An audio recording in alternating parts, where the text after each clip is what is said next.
Welcome back, guys, to another video. Today I'm going to be giving you guys a look at the Luke Skywalker and Yoda BRICKHEADZ 2-pack, which I was really excited about.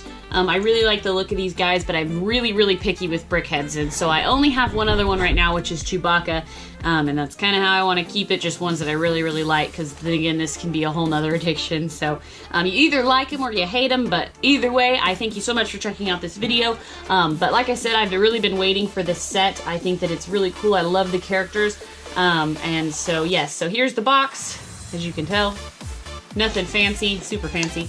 It is ages 10 plus, set 41627 with 215 pieces. So let's go into the time lapse, and then I will build this guy up for you guys, so stay tuned.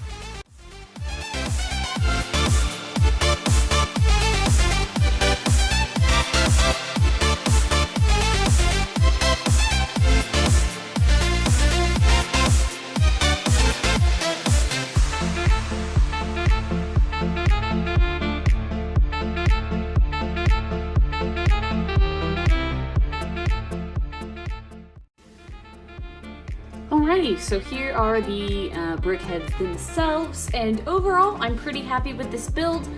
Just a couple things before we get into like the real details of the figures.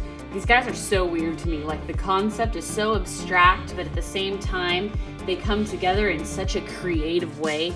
I think it's really cool. I'm not a big fan of the eyes. They remind me a lot of like the old cartoon show Invader Zim for some reason, especially Yoda, because he's like green.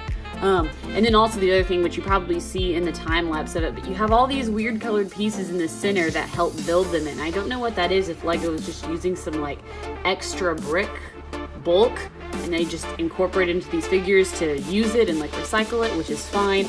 But all of the normal sized ones always have this like pink 4x4. It's super weird, but anyways, so both BRICKHEADZ do come with stands. As you can tell, Yoda is quite a bit smaller than Luke. Definitely you want to put these in a 2-pack because Yoda's not worth it on his own.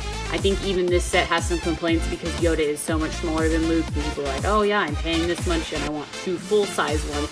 I don't personally have that problem, but yes. So going into Yoda first, I think overall he looks pretty good for the BRICKHEADZ brand. He has his little cane here, which doubled as an old-fashioned Harry Potter wand. And like I said, I think it's pretty unique the way these guys come together. I really like his hair. It's very creative, in my opinion. The way they make the bricks stack to form, you know, effects. So I think that it is personally really good. And then there's a printed brick here for his tunic. One thing though can be said about these guys is they are relatively very simple. So there's not a whole lot of detail on them. His stand is a little bit modified since he doesn't have any like feet to stand on. They gave him that. But I do like that they come with these little stands. It just gives them more of a base, I guess. Just more Lego, I suppose. And then of course there's Luke, my favorite Luke. Bespin Luke. I think he looks awesome. Like I said, I've only done Chewbacca and the BRICKHEADZ, and then I have a Beast from Beauty and the Beast BRICKHEADZ, which is the first one I got. But I think he looks great. I like his little boots here, and he's got a little pouch on the side, which I think is very cute. His little hand here is holding his blaster, which if you take the blaster off, it clips right here into the front belt, and he can use his lightsaber. All you have to do is take his hand off and twist it, or you can put it in his hand. It does come with a blade though as well, so you can choose to display him with a lightsaber or with a blaster. I do like the way the lightsaber is hooked onto his belt there. He does have a couple exclusive prints right here and right here, which look really good. It helps tie the figure together, in my opinion. And then he's got his little arms and whatnot. And I think they do a really good job, especially on Luke. The hair is very reminiscent of Mark Hamill's hair in Empire Strikes Back. So I really do like that fact here. I mean, you see it's very multi-textured, and I think they do just a great job, honestly. His ear is supposed to be right here, and it's kind of rounded up top.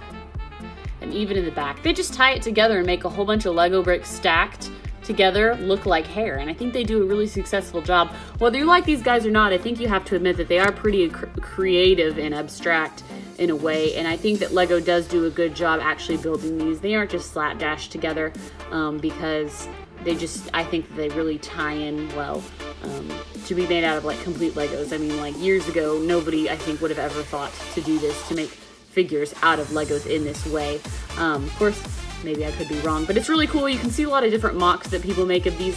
I mean, if you get the basic structure of what the BRICKHEADZ is, the only real thing you have to play with kind of is the hair and sometimes the accessories, but people have made some really cool ones like a Grand Admiral Thrawn. But overall, they are very unique, and I'm very picky with these. I probably won't be picking up another set unless they make like a Mace Windu or a Grand Admiral Thrawn, which I highly doubt both. But other than that, I'll probably keep them unless they maybe make like an episode 3 Anakin Skywalker and Obi-Wan.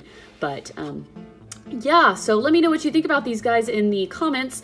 If you want to check out my other BRICKHEADZ video of Chewbacca, it is in my Lego playlist. If you click on my channel, go to playlists, and then under Lego, there's a folder, and it's got all the Lego sets I've ever reviewed for Star Wars, as well as the Chewbacca BRICKHEADZ, so feel free to check that out if you'd like. But anyways, guys, thank you so much for watching my video, and stay tuned. I've got more coming at you always. Thanks, guys. Bye.